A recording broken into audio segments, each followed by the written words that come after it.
adik-adik, bertemu lagi dengan saya Nimas Aprilia Giovanni. Di video kali ini, kakak akan menjelaskan materi teks eksplanasi yang telah kakak jelaskan di video sebelumnya.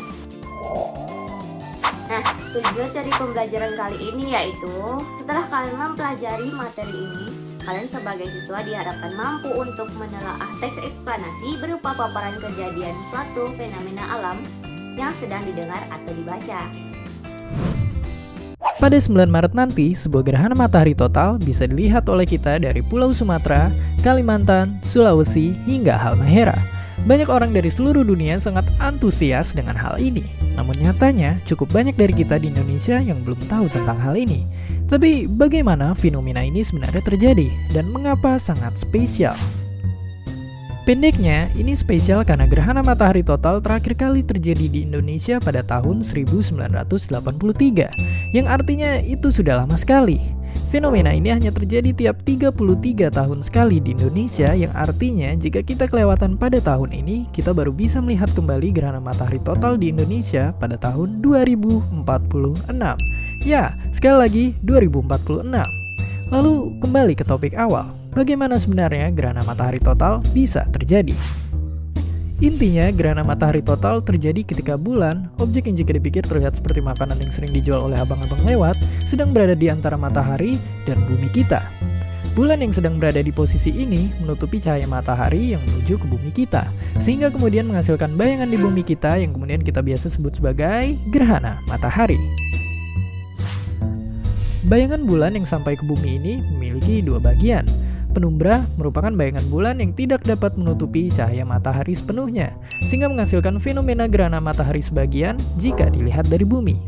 Dan kemudian ada juga bagian yang bernama umbra, bagian bayangan bulan yang sepenuhnya menutupi cahaya matahari. Umbra inilah yang kemudian menghasilkan gerhana matahari total yang sangat indah dan hanya eksklusif terjadi di Indonesia pada tahun ini.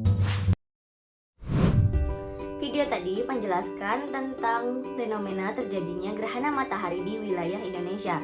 Nah, cuplikan video yang membahas tentang fenomena alam dapat dikategorikan sebuah teks yang disebut sebagai teks eksplanasi. Ada yang masih ingat nggak apa pengertian teks eksplanasi? Teks eksplanasi adalah teks yang bertujuan untuk menjelaskan suatu proses atau berupa rangkaian fenomena maupun kejadian, baik itu yang berkaitan dengan alam, sosial, dan budaya. Teks eksplanasi dalam pemaparannya menjawab pertanyaan mengapa sebagai pola kausalitas atau sebab akibat, dan pertanyaan bagaimana sebagai pola kronologis atau urutan waktu. Sekarang kakak akan menjelaskan materi tentang struktur teks eksplanasi. Struktur teks eksplanasi terdiri dari 3 bagian. Bagian-bagian itu disebut dengan identifikasi fenomena, penggambaran rangkaian kejadian, dan ulasan. Yang pertama, kakak akan menjelaskan tentang identifikasi fenomena.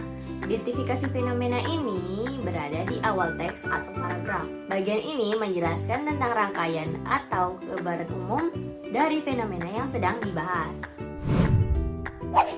Lalu yang kedua, penggambaran rangkaian kejadian. Pada bagian ini berisi rincian atau kejadian yang relevan dengan identifikasi fenomena yang ada di paragraf sebelumnya. Pada struktur ini dibagi menjadi 2 pola, yaitu pola kausalitas atau sebab akibat dan pola kronologis atau urutan waktu. Nah, struktur teks eksplanasi yang terakhir adalah ulasan. Ulasan adalah komentar atau penilaian tentang konsekuensi materi yang sedang dibahas. Nah, itu tadi struktur yang terdapat di dalam teks eksplanasi. Selanjutnya, kakak akan membahas tentang kaidah kebahasaan yang terdapat di dalam teks eksplanasi. Kaidah kebahasaan teks eksplanasi ini berbeda dengan teks lainnya. Pada teks eksplanasi terdapat 4 bagian kaidah kebahasaan. Yang pertama yaitu konjungsi kronologis atau urutan waktu. Contohnya kemudian, lalu, setelah itu, pada akhirnya. Lalu yang kedua yaitu konjungsi kausalitas atau sebab akibat. Contohnya sebab, karena, oleh karena itu, oleh sebab itu, sehingga. Lalu yang ketiga, kata benda. Jenisnya berupa fenomena, bukan kata ganti orang ataupun yang kategorinya pencerita. Contohnya Kabupaten Bandung, burung, gerhana, kesenian daerah, perkembangan budaya Papua. Lalu yang terakhir yaitu kata teknis atau kata istilah. Ini tergantung pada topik yang sedang dibahas dalam teks eksplanasi. Jika topiknya longsor, maka kata teknis atau istilahnya yaitu reboisasi. Ada yang tahu nggak apa itu reboisasi? Reboisasi itu penanaman hutan atau pohon kembali. Jadi kata teknis adalah kata yang tidak biasa atau jarang kita gunakan di percakapan sehari-hari. Nah, itu tadi penjelasan tentang materi, struktur, dan kaidah kebahasaan teks eksplanasi.